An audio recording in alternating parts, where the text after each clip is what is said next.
Sadism and masochism are both terms that are used to describe sexual activities that involve inflicting pain or receiving pain. Some people argue that there is a difference between the two activities, while others believe they are essentially the same. Sadism is typically considered the act of inflicting pain on someone for pleasure, while masochism is thought to involve receiving pain as a form of pleasure. The definition of sadism and masochism. Sadism and masochism are two of the most commonly discussed sexual behaviors, but there is still a lot of confusion about what they are. Sadism meaning. Sadism is a type of sexual pleasure that is derived from inflicting pain or humiliation on another person. It can be mental or physical activity and is often considered a dark or dangerous desire. While sadism and masochism are related, there is a critical difference between the two. Masochism is when someone enjoys receiving pain or humiliation, while sadism is when someone enjoys inflicting it. Some people argue that the two are the same, but psychiatrists generally distinguish between the two. Sadism can be dangerous because it can quickly lead to violence and abuse, but it can be an incredibly intense experience for some people. Masochism meaning.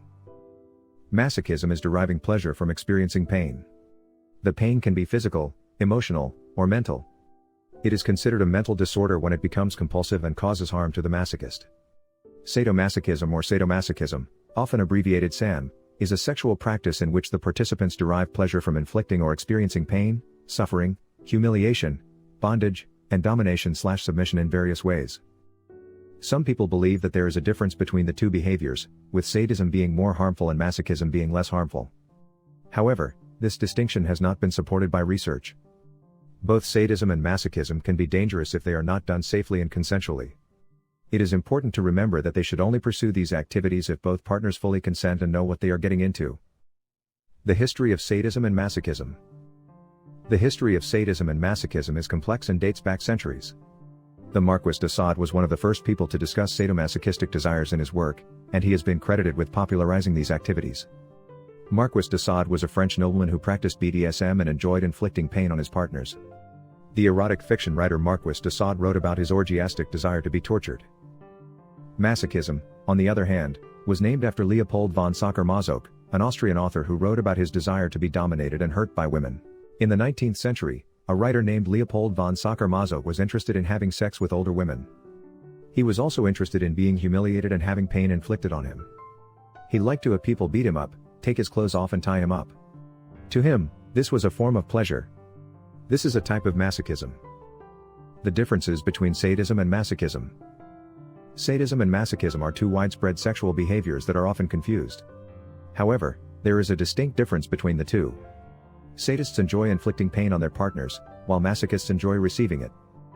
This isn't to say that all sadists are violent and all masochists are submissive, these are just generalizations.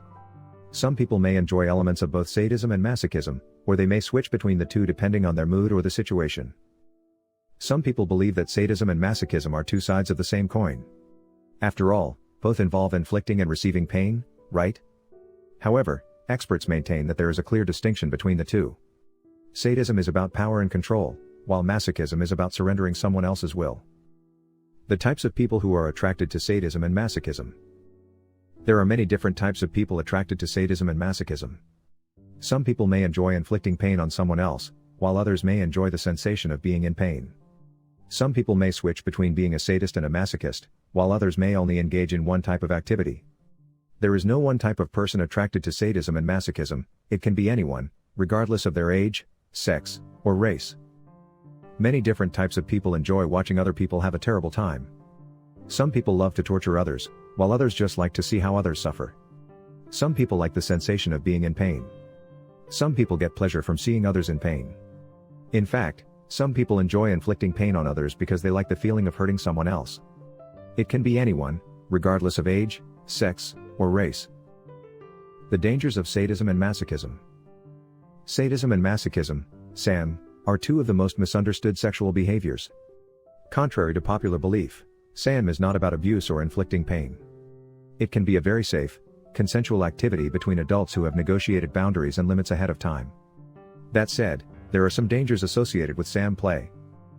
For starters, it's important to remember that SAM involves power dynamics. The person in the dominant role is called a top, and the person in the submissive role is called a bottom. Tops need to be aware of their own power and how they can use it safely and responsibly.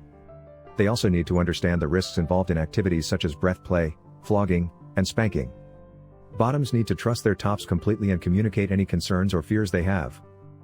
Some dangers of sadism and masochism. Sadism and masochism can often lead to physical injury if not done responsibly.